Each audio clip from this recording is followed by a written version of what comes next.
Hi, it's Lynn Pierce with agelesslifestyleafter50.com, and you can get your free gift at agelesslifestyleafter50.com/tips. Today we're going to be talking about the things in your life that you outsource. Not things that you outsource in your business, but things that you outsource in your life to give you more time to either do fun things or to have more time to focus on your business. Today for me is a perfect example of that. Normally I've been doing these videos in my dining room, and today my maid is cleaning there right now, so I can't use that space. And I was looking around for another space to use, and I'm like, oh my God, the gardeners are everywhere. And down in front of me, there's a backhoe. I think they're digging to put in water pipes for a development that's going in up the hill from me. So I am back at my patio table upstairs on my rooftop patio under the palapa. It is a little cloudy today, but I'm facing the ocean, so I'm hoping I'm not squinting too much. But those are the things that I want to talk to you about, because it started me thinking that one of the things that I decided very early in my career, in my 20s when I was in real estate, probably when I was about, 24 or 25 at the latest, was that I was not going to spend time cleaning my own house. And I haven't done that since then. No matter where I've lived, I've always had someone else clean my house. That's the one non-negotiable for me, is whether my financial situation was up or down, cleaning, maybe the cleaning got spaced out a little bit more when money was tighter, but it never went away. That was the one thing that I won't do without. Now, when I lived in Scottsdale, there were two things that I did that I didn't know anyone else that did. And that was, I did my own gardening and I cleaned my own pool. All of my neighbors, probably everyone that lived in the whole town of Scottsdale, had a gardener and a pool guy. I didn't like the idea of someone coming in my side gate to the backyard, because I had two Yorkies and I didn't want them possibly getting out, and I didn't feel like either the gardeners or the pool guy were going to be that dependable to make sure that that could never happen. And so that contributed to it. The other thing was that I really enjoy getting out there and gardening. I love going to Home Depot. I have this thing called a hedgehog that I absolutely loved. That was one of my favorite tools, and I used that for trimming all my hedges. I had box hedges that went around my outdoor patio table, which was in another part of the patio. I had a huge yard with lots of trees and bushes and flowers that I planted and everything. So gardening was a big job. And then of course there was the front yard. I had a jacaranda tree in the side yard so I was always doing some kind of yard work. And a couple times a year, it was a huge process where it would be like a couple weekends of doing the semi-annual pruning and cleaning of the yard, and times when trees were dropping a lot of leaves and all that. And everyone thought I was crazy for doing that, but for me, I really enjoyed it. So where that was something that you'd think is a no-brainer to outsource, because it was enjoyable to me, I didn't want to outsource it. It was almost a meditative thing. When I was planting flowers or pulling weeds or trimming, it gave me time to do creative thinking. And with cleaning the pool, Didn't really like it in the winter when, you know, it would be down into the 50s and I'd pull out that big pole and the water would be freezing. But other than that,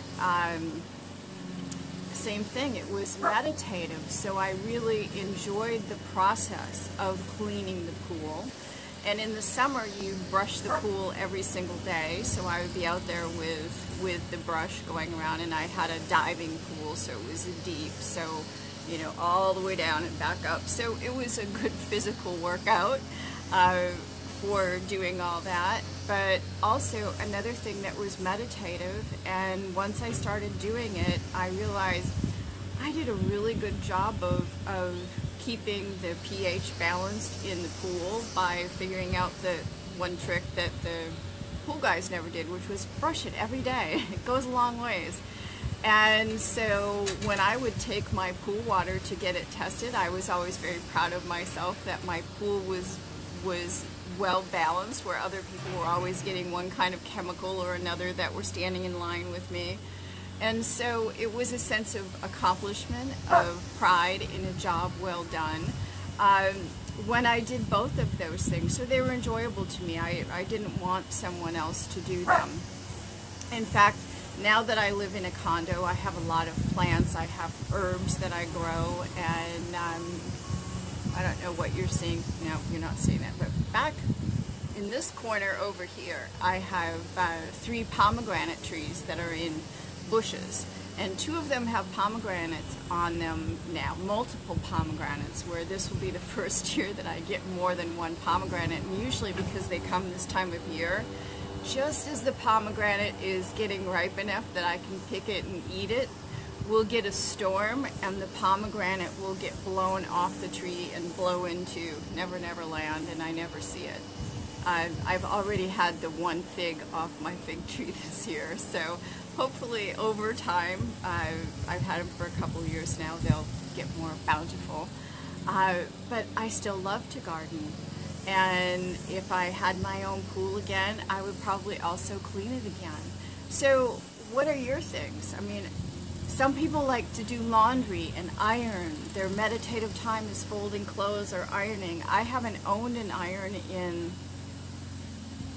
I don't even know. I don't wear clothes that need to be ironed. That's my rule, is don't buy anything that could potentially need to be ironed.